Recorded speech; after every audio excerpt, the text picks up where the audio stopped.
Leonardo da Vinci gostava de se gabar do fato de que, por não ter recebido uma educação formal, precisou aprender a partir das próprias experiências.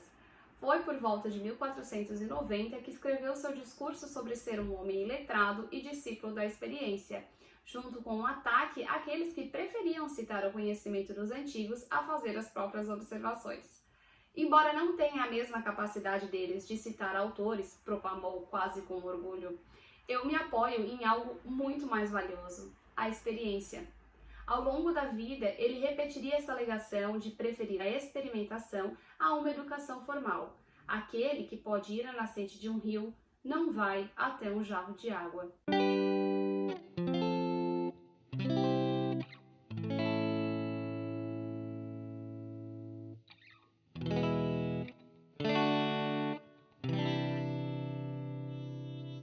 Olá! Hoje então vamos dar continuidade à biografia do Leonardo da Vinci. Paramos no capítulo 9, que é o título do capítulo é O Monumento Equestre. Bom, aqui então o autor vai contar pra gente que em 1489 o Leonardo finalmente conseguiu o emprego que ele queria. Ele conseguiu fazer a estátua equestre para o pai do Ludovico, que era tudo que ele queria. E com isso, ele acabou sendo nomeado oficialmente para a corte, porque até então ele não era oficial da corte, ele trabalhava ali com os espetáculos e tal. E agora, como nomeado oficial da corte, ele ganhou acomodação também. Então ele ganha salário e acomodação e ele vai morar no castelo antigo lá de Milão. Ele tem assistentes agora e tudo mais. E aí, nessa época, o Ludovico atrasou alguns salários ali para o Leonardo e deu uma vinícola para ele ali nos arredores de Milão. Essa vinícola o Leonardo manteve até o fim da sua vida. E eu vi no canal da Ale, eu vou deixar aqui linkado o YouTube, mas tem também o Instagram, vale muito a pena seguir. Ela, esses tempos, foi lá e mostrou a vinícola, que é essa então que o Leonardo ganhou do Ludovico. Bom, aí falando da estátua, Leonardo queria fazer a maior estátua de todas, ia sair uns 7 metros, que era muito incomum, era muito maior do que normalmente as estátuas eram feitas. E aí, o que acontece? O Leonardo foca muito mais no cavalo do que no homenageado, que era o pai do Ludovico.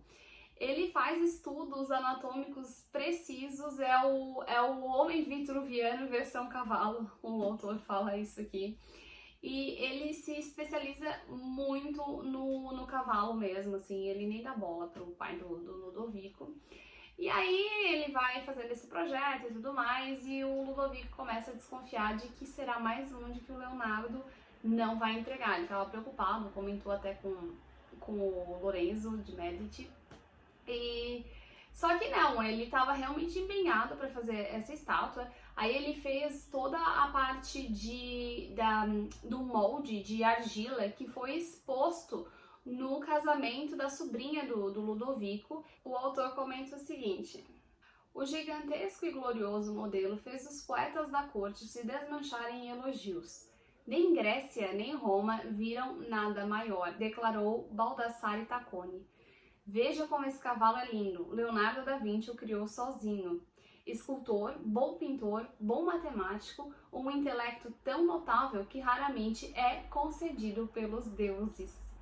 Então, assim, esse cavalo fez o maior sucesso. Esse era só um modelo que ele fez de argila, né? Daí ele foi fazer o molde, então, para fazer a estátua. E aí ele fez todo um estudo também, todo detalhado. Aí ele ia separar em várias partes, aí ele achou melhor não separar. Ele resolveu fazer uma só, menos o rabo, porque, pensa, é um cavalo de 7 metros, é muito grande.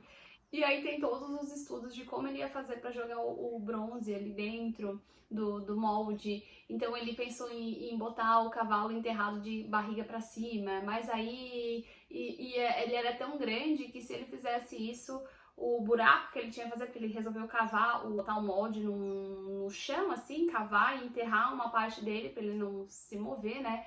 E aí ele comenta que não, então se ele fizesse isso, ia chegar no lençol freático. Então ele teve que fazer de outro jeito, fez todo um estudo. para chegar no momento e não poder ser realizado, mas dessa vez não foi culpa do Leonardo.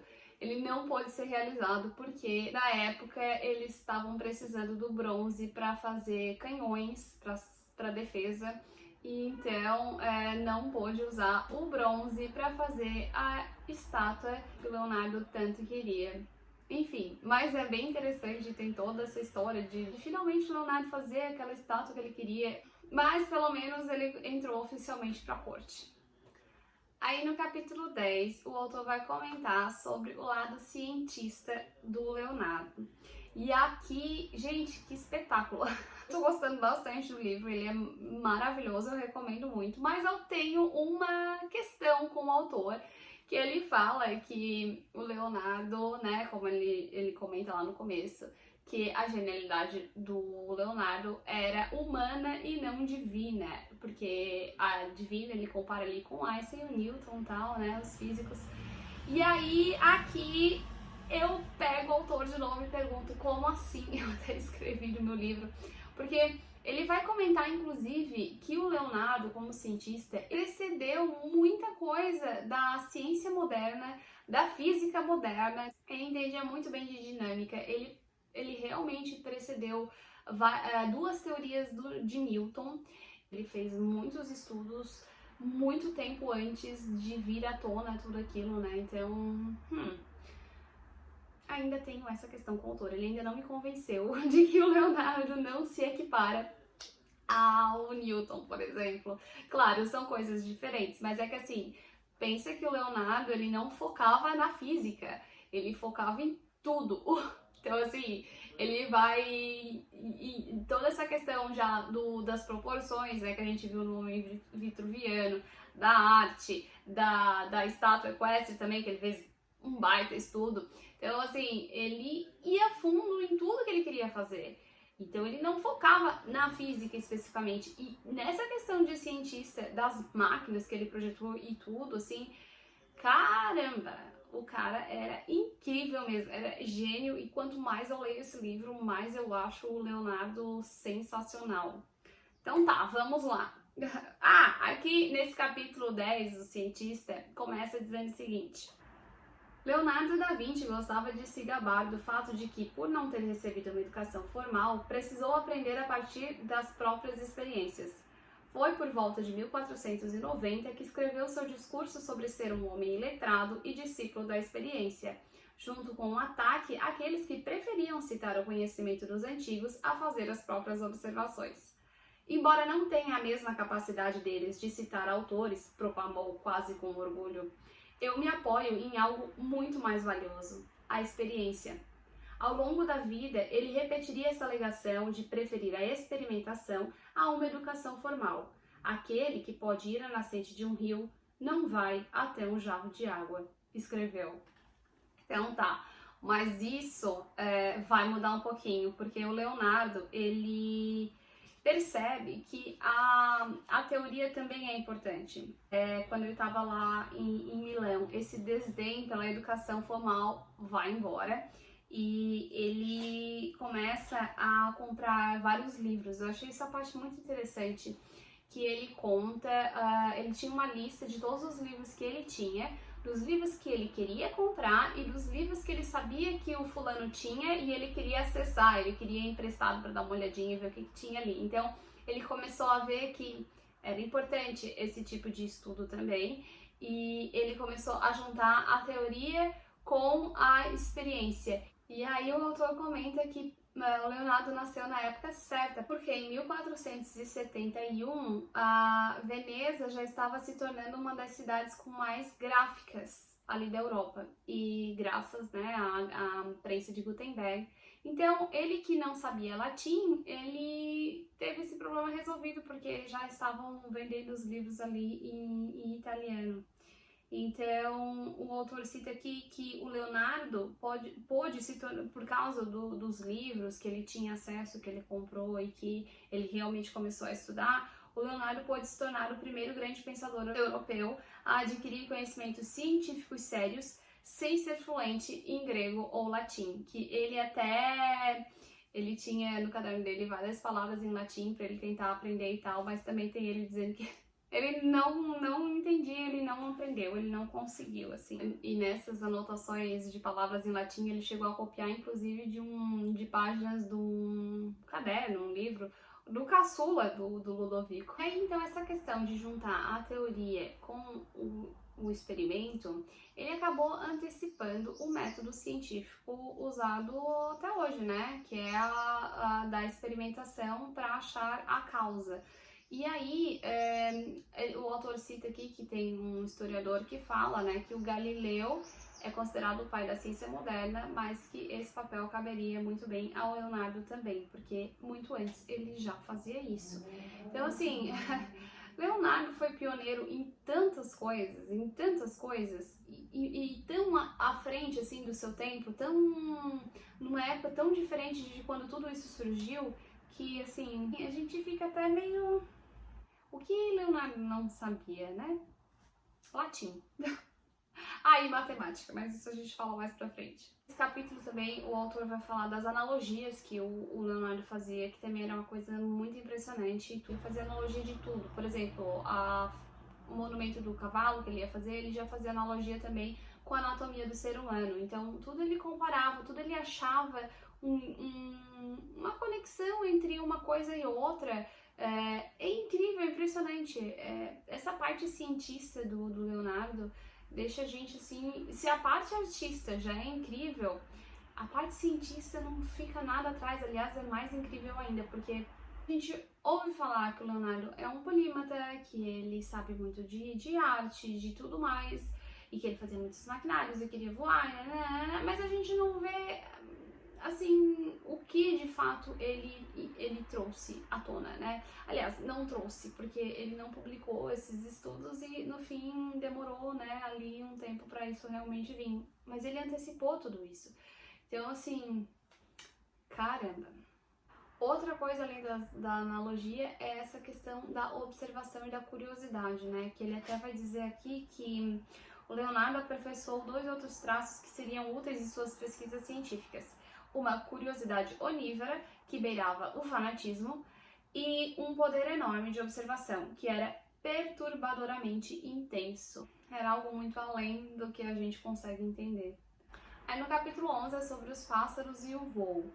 Bom, o Leonardo começou a fazer esse estudo de máquinas voadoras para os espetáculos do teatro, né? Começou assim, mas ele continuou, foi muito além, porque ele realmente queria fazer o homem voar, porque ele trouxe de novo essa analogia do pássaro para o homem. E ele foi muito a fundo nesses estudos por causa dessa observação dos pássaros, essa obsessão com o voo, que ele antecipou as leis de Newton, né? Foi aqui nesse tipo de estudo. Ele observou muita coisa em relação aos pássaros, ele realmente conseguiu ir muito além do que qualquer um poderia esperar na época. E então ele teve várias descobertas de dinâmica, ele teve que estudar a dinâmica da água para conseguir entender a do ar e fazer o comparativo. Então é uma coisa extremamente complexa, não era uma coisa assim, só eu observei, estou tão fascinado com a curiosidade com a observação que eu vou só usar isso para arte. Não mesmo. Inclusive, ele não observava só para arte, ele observava realmente para sanar a sua curiosidade em saber como as coisas funcionam. Ele, antes de ser um artista, para mim, ele era um cientista. Ele só uniu as coisas, né, porque estava ali, a informação estava ali ao acesso dele, mas ele tinha curiosidades que além da arte, tanto é que mais pra frente, ele, no estudo de anatomia, ele vai fazer questionamentos e perguntas aqui que não tem nenhuma necessidade para as obras dele, mas ele quer saber. Ele não deixa de estudar alguma coisa porque não vai ser útil para a arte, ou seja, a ciência dele não servia à arte, era a curiosidade dele que servia à arte e à ciência. Bom, isso é uma teoria minha, tá? Mas é o que dá pra gente notar lendo o livro. O Leonardo, nesses estudos dos pássaros, ele descobriu que a pressão que o pássaro exerce sobre o ar é correspondida por uma pressão igual e oposta que o ar exerce sobre o pássaro. Veja como as asas, batendo-se contra o ar, sustentam a pesada águia nas alturas, anotou, para em seguida acrescentar. A mesma força exercida pelo objeto sobre o ar é exercida pelo ar sobre o objeto. 200 anos depois, Newton formularia uma versão mais refinada dessa ideia em sua terceira lei do movimento. Para toda ação, há sempre uma reação oposta e de igual intensidade. Junto a esse conceito, Leonardo apresentou um precursor do princípio da relatividade de Galileu. O efeito do ar em movimento sobre um objeto estacionário possui igual intensidade ao efeito do objeto em movimento sobre o ar estacionário. E, mais adiante também, não acabou, de forma ainda mais premonitória, ele fez uma indicação do que viria a ser conhecida mais de 200 anos depois como o princípio de Bernoulli. Quando o ar ou qualquer fluido corre mais depressa, ele exerce menos pressão. Então, assim, me diz se esse não é um gênio da física também. Aí vem a questão das máquinas voadoras, que ele começa a estudar. E aí, mais uma vez, temos aqui que o autor cita que ele também foi pioneiro no uso de linhas similares a vetores e espirais para demonstrar o funcionamento de correntes invisíveis. Tá bom? Tem mais, mas vamos adiante. Capítulo 12 é sobre as artes mecânicas, então, daí ele vai adentrar de fato as engenhocas, eu chamo engenhoca de uma forma carinhosa, tá? Porque eram máquinas que realmente era bem à frente do seu tempo. O Leonardo era fascinado pelo movimento e isso fazia com que ele quisesse, né, entender melhor e fazer com que o movimento pudesse ser transformado em algo de útil. E mais uma vez o autor vai citar que percepções de Leonardo foram precursoras do que Newton 200 anos depois transformaria em sua primeira lei do movimento, o fato de que um corpo em movimento permanecerá em movimento a menos que sofra a ação de outra força. E o Leonardo, o que ele fazia então? Muitas vezes ele usava os desenhos para colocar em prática todas essas teorias dele, né? Tudo isso que ele estudava, analisava, ele levava para o desenho para ver se realmente funcionaria ou não. Daí tem estudos do atrito, que também é incrível, que ele também teve várias descobertas antecipadas. O problema é que o Leonardo ele não publicava, né, essas descobertas dele, então só anos depois, com acesso a todo o caderno dele, que a gente vê o quanto ele era realmente à frente do seu tempo, né? O autor até cita que é uns 300 anos à frente do seu tempo. E aí o autor vai falar aqui que por meio do seu trabalho com máquinas, o Leonardo desenvolveu uma visão mecanicista do mundo, antecipando a de Isaac Newton. Ele percebeu que todos os movimentos no universo, dos membros do corpo humano, das engrenagens da máquina, do sangue em nossas veias e da água nos rios, operam de acordo com as mesmas leis, e elas são análogas. Os movimentos em um campo podem ser comparados aos movimentos em outro, evidenciando padrões. De novo, a questão da analogia e que ele tinha razão. Aí no capítulo 13 vamos falar sobre matemática. O Leonardo era excelente em geometria, mas era péssimo em aritmética. E aí aqui ele vai ter um professor, é o Luca Pacioli, e ele vai ser vizinho dele lá no Castelo Velho onde ele morava, porque ele comprou um livro do Luca de matemática que ele se encantou, e há a possibilidade de ele ter influenciado o Ludovico a colocar o Pacioli também ali na corte dos Sforza. E aí então o Luca vai ensinar matemática para o Leonardo e em troca o Leonardo vai fazer desenhos para o seu próximo livro. Ele faz 60 desenhos e que esses são os únicos desenhos publicados em vida pelo Leonardo. E aí no capítulo 14, a natureza do homem, o autor vai começar a entrar no assunto da anatomia. Saímos da parte cientista, que foi realmente impressionante, eu não sabia desses detalhes e ele realmente foi muito pioneiro. E aí vamos para a anatomia, onde ele também foi extremamente pioneiro, como não poderia deixar de ser, né? Então tá, aí o autor vai falar dos primeiros desenhos da anatomia, que já começa, né, os estudos lá em Firenze ainda, mas que ele vai começar realmente os desenhos de anatomia em 1487 e ele vai até 1493. Depois desse período, ele dá um tempo nessas questões da anatomia, porque ele vai fazer a Santa Ceia, e ele acaba deixando isso de lado, mas ele retoma novamente mais tarde. E aí, o que acontece aqui nessa época? Lá em Firenze, ele tinha esses estudos já com o Pollaiolo também, que já fazia, né? Mas era realmente, assim, os artistas estudando voltado para a arte. Lá em Milão, ali em Milão as coisas não eram tão para a arte, mas era mais para a ciência.